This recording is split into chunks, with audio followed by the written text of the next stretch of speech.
पित्रे ब्रह्मोपदेष्ट्रे मे गुरवे दैवताय च प्राप्याय प्रापकायास्तु नमः श्रीनिधये नमः। नमो वेंकटेशाय वेंगडत्तुरैवार्क्कु नमः।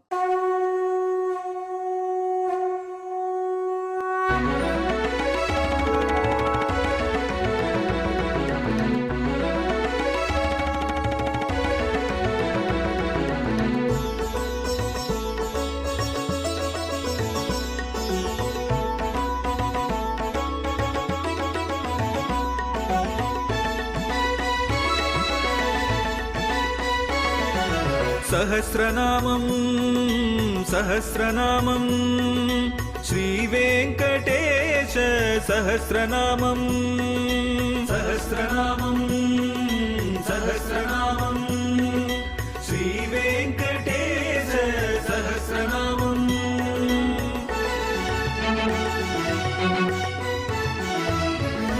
உலகில் கலிவினை தோஷம் அகற்றும் நாமம் சஹஸ்ரநாமம். உயர்வுகளை வாழ்வில் அளிக்கும் நாமம் சஹஸ்ரநாமம்.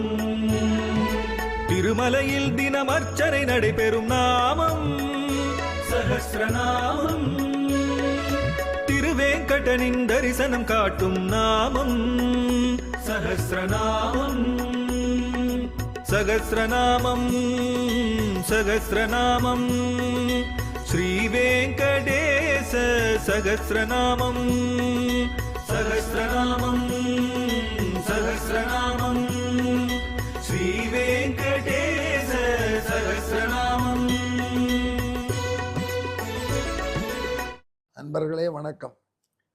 இப்பொழுது நாம் திருவேங்கடமுடையானுடைய திவ்ய சஹஸ்ரநாமத்திலே 668வது திருநாமத்தை நுகரப் போகிறோம்.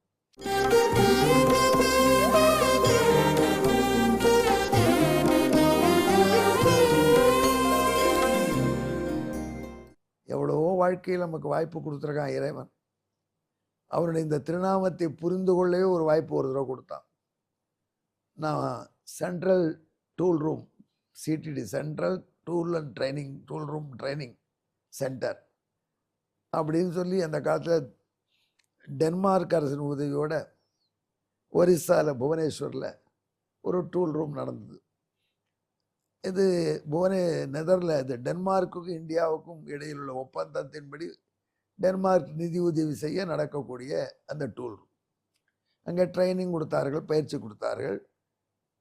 ஸ்மால் இண்டஸ்ட்ரி சிறுதொழிலுக்கு வேண்டிய டூல்ஸும் பண்ணினார். அதில் ஒரு பெரிய பதவி, சிடிடிசிலே வேலை செய்யும் ஒருவர் அந்த பதவிக்கு அப்ளை பண்ணியிருக்கார். அவருக்கு நேர்முக காணல். அந்த நேர்முக காணலுக்கு நானும் ஒரு ஆஃபீஸர் இன்டர்வியூ பண்ணுறவர் போனேன். அவர் முதல்ல சில கேள்விகள் கேட்ட உடனே அவருக்கு பழக்கம் இல்லை. அதனால் அவர் கொஞ்சம் தடுமாறினார். அப்புறம் வியர்த்து கொட்டித்து, பயந்து போனார், தவித்தார். தண்ணீர் தண்ணீர் தண்ணீர்னு கதினார். தண்ணீர் கொடுத்தார்கள், ஆஸ்வாசப்படுத்திக்கிட்டார். மறுபடியும் ஆரம்பித்தார், தண்ணீர்னார். உடனே நான் சொன்னேன், அப்பா நீ போய் தண்ணீரை சாப்பிட்டு நல்லா ரெஸ்ட் எடுத்துட்டு எப்போ உனக்கு சௌகரியமோ அப்போ இன்டர்வியூ பண்ணிக்கலாம், மற்றவங்கெல்லாம் பண்ணுறோம் அப்படின்னு. சேர்மன் என்கிட்ட ஆட்சேபித்தேன். அவ்வளோதான், வந்தாச்சு போயாச்சு, திரும்பி இருக்கா நான் காத்துட்ருக்கிறதா, மறுபடியும் இதே மாதிரி சீன் பண்ணால் எத்தனை நாள் இன்டர்வியூ நடத்துறது. நான் சொன்னேன், பார்ப்போம், ஒரு வாய்ப்பு கொடுப்போம். அவன் பாவம் திண்டாடுறான், நாம் வாய்ப்பு கொடுத்து தான் பார்க்கணும். ஆனானப்பட்ட ராமபிரானே வாய்ப்பு கொடுக்கலையான்னு அந்த கதையை சொல்லுண்டார். வாய்ப்பு கொடுத்த கதை அது உங்களுக்கெல்லாம் தெரியும். திரைப்படக்கார கூட அடிக்கடி யூஸ் பண்ணிட்டாங்க அந்த பாட்டில் உள்ள டைட்டில். அது கம்பநாட்டு ஆழ்வாருடைய பிரசித்தமான பாடல். இன்று போய் போருக்கு நாளை வா, இன்னைக்கு போ நாளைக்கு வா, இன்று போய் நாளை வா அப்படின்னு சொல்லி திரைப்படங்கள் கூட எடுத்துட்டாங்க நம்ம அவர்கள். ராமனோடு போர் புரிகிறான். முதல் போர், 2 தடவை தான் போர் நடந்தது. முதல் போர், அப்புறம் இறுதி போர். அது இறுதி போரில் கொஞ்சம் நடுவில் இன்ட்ரெஸ்ட் கொஞ்ச நாள் விட்டு நடந்தது, அவ்வளோதான். அந்த முதல் போரிலே ராமபிரான் ராவணனை எதிர்க்க நேர்வதற்கு முன்னாடி ராவணன் பலரை சந்திச்சான். இதை பற்றி நம்ம முன்னாடி விரிவாக சொல்லியிருக்கோம். நீலன் என்ற வானர தளபதியோடு போரிட்டான், அனுமனுடன் போரிட்டான், இளைய பெருமாள் லக்ஷ்மணனுடன் போரிட்டான். இளைய பெருமாள் லக்ஷ்மணனும் போரிட்ட பொழுது ஆஞ்சநேயருக்கும் அவருக்கு ஏற்கனவே இருந்த போட்டியினுடைய தன் டர்னை ஆஞ்சநேயர் பயன்படுத்தி அனுப்பிச்சு ராவணனை தாக்கி இளைய பெருமாளை மீட்டு கொண்டு போனார்.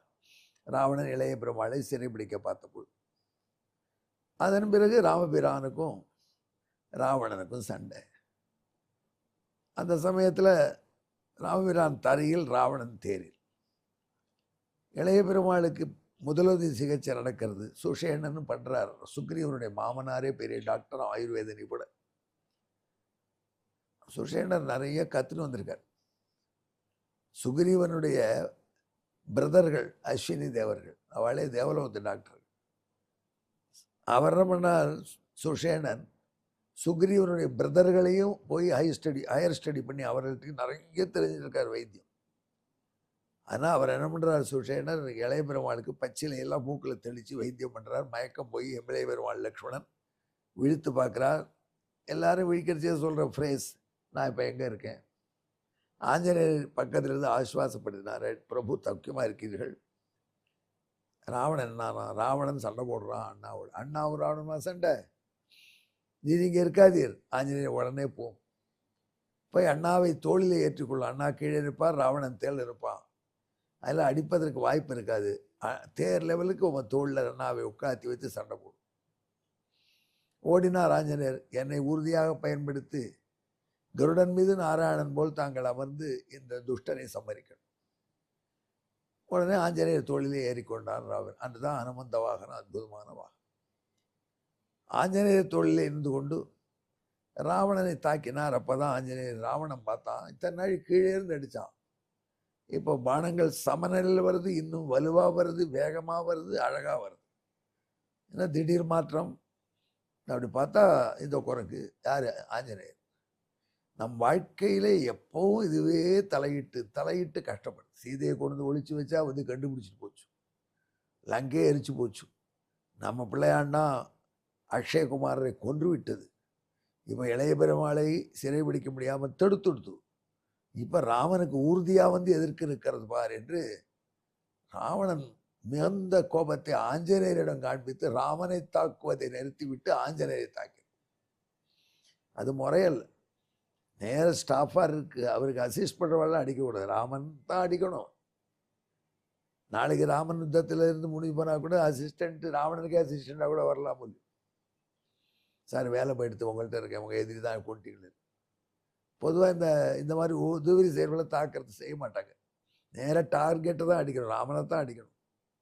ஆனால் ராவணன் அவனுக்கு வந்த ஆத்திரத்தில் தன் பிள்ளையை கொன்ற அக்ஷகுமாரனை கொன்றவன் என்று ராமனை விட்டு பானங்களை அனுமார் மீது தாக்கி போட்டான். பார்த்தா ஹனுமார் உடம்பெல்லாம் செக்கச்சுவேல் ரத்தம் கொட்டுறது. பார்த்தா ஏதோ ரத்தாறு கீழே உட்காந்துருக்கிற மலைபார் இருக்கார் ஆஞ்சநேயர். பார்த்தான் ராமபிரான், நமக்காக நம்முடைய பரிஜனமான கைங்கரியபரனான நம்முடைய தொண்டனான ஹனுமார் இப்படி எடுபடுறதா, ஹனுமார் இப்படி அடிக்கிறானை விடக்கூடாது என்றால் வந்தது சீற்றம். கோபமே வராத பெருமானுக்கு கோபம் வந்து சினத்தினால் தென்னிலங்கை கோமானை சென்றான். அந்த கோபத்தினால இதுவரை ஏதோ விளையாட்டாக யுத்தம் பண்ணின பிரபு விஜயராகவன் உண்மையான யுத்தம் அப்போ தான் ஆரம்பித்தான். ரியல் வார் ஸ்டார்டட் தென்.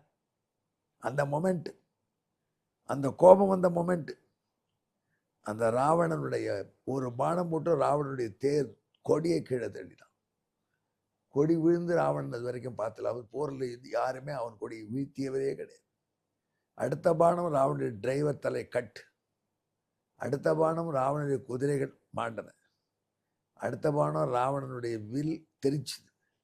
இன்னொரு வில்லு எடுக்க போனான். அவன் எடுக்கிறதுக்குள்ள ஒரு பானம் போட்டு அந்த வில்லையும் தெரிச்சுட்டான். இன்னொரு பானம் போய் ராவணனுடைய 10 தலைகளில் இருக்கிற கிரீடத்தை கீழே தள்ளித்து. அதற்கு ஒரு அதிசய பானம் விட்டான், சிசர் கட் பானம். அது ராவணனுடைய தலையை அப்படியே மொட்டை அடிச்சுட்டு 10 மொட்டை தலையோடு ராவணன் இருக்கிறான். எப்படிப்பட்ட வந்தது எங்கே ஆட்டம் போட்டது எப்படி, இப்போ நிற்கிற நிலைமை எப்படி. உடனே ராவணன் தேரிட்டு குதித்தான். கையில் வில்லில்லை, அம்பில்லை. சந்திரகாசம் என்கிற பரமேஸ்வரன் கொடுத்த உடைவாளே உருவினான். ராவணன் ராமபிரான் மீது ஏறிய ஒரு பானம் போட்டான். அந்த உடைவாள் தெரிச்சு போய் இப்போ ஒரே ஒரு பானம் ராவணனுடைய மார்பை நோக்கி ராமபிரான் எய்ய வேண்டும். க்ளோஸ், வார் முடிஞ்சிடும். கிங்கம் நெருங்கி ஆயிடுது. ஒரு கட்டம் பானை நகர்த்தினா க்ளோஸ், செகண்ட் மேட் ஆகிடும், வார் முடிஞ்சிடும், யுத்தம். அந்த தருணம் ராவணன் ரத்தத்தோட, உடம்பெல்லாம் ரத்தம் சொட்ட 10 மொட்டத்தலையோடு எதிர்க்க நிற்கிறான். அப்போ என்ன செய்யணும் சொல்லுங்க? வீரன் வெல்லணும், ராவணன் அடித்து கொல்லணும். ஆனால் இவன் சொன்னான், யார்? ராமபிரான். அப்போ இன்னைக்கு ரொம்ப சண்டை போட்டு டயர்டாகி வந்துட்டேன். கச்சானு ஜானாமி ரணார்த்தி தஸ்து. பல பேரோட சண்டை போட்டு டயர்டாக வந்திருக்கேன். அதனால் உன்னை படித்து நான் கொல்ல விரும்பலை. ஊருக்கு போ, நல்லா ஃப்ரெஷ்ஷாக குளித்து ஃபஸ்ட் எய்ட் பண்ணிட்டு நல்லா புஷ்டியான ஆகாரங்கள் சாப்பிட்டு 4-5 பிடி பாதாம் பருப்பு சாப்பிட்டு ஜம்முன்னு படுத்துட்டு மந்தோதரி மேசேஜ் பண்ண.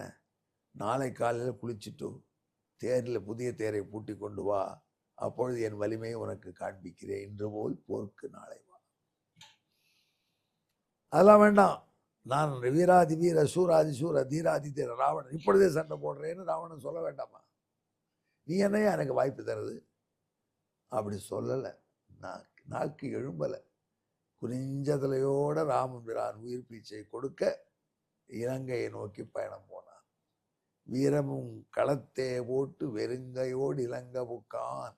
வீரனான ராவணன் வீரத்தையும் யுத்தக்கடத்தில் போட்டுட்டு வெறுங்கையோட போனான்.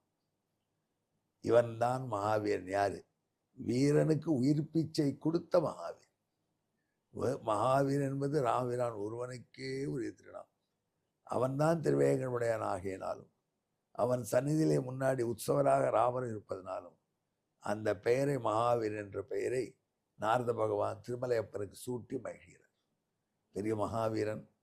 இதற்கு பின்னணியான ஸ்லோகத்தை கேளு.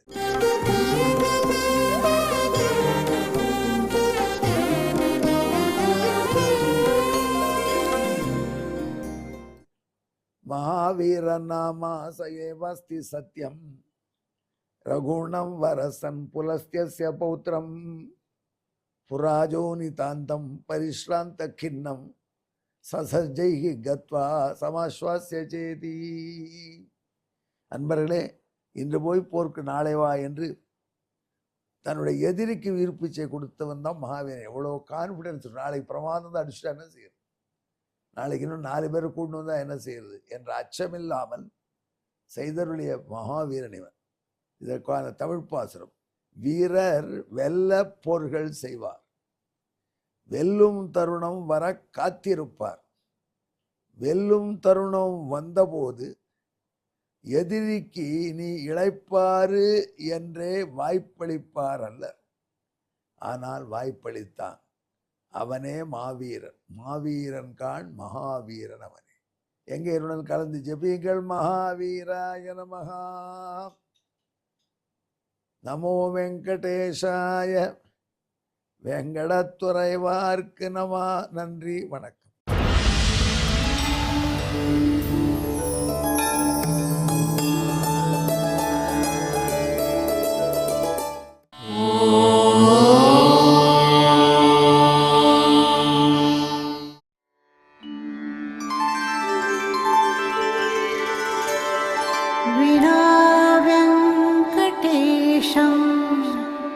ननाथो ननाथः सदा वेङ्कटेशं स्मरामि स्मरामि। हरे वेङ्कटेश प्रसीद प्रसीद।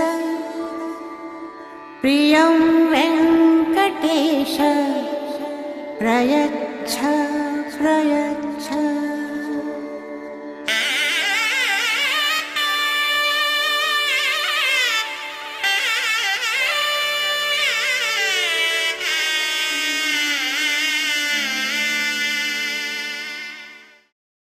கோவிந்தா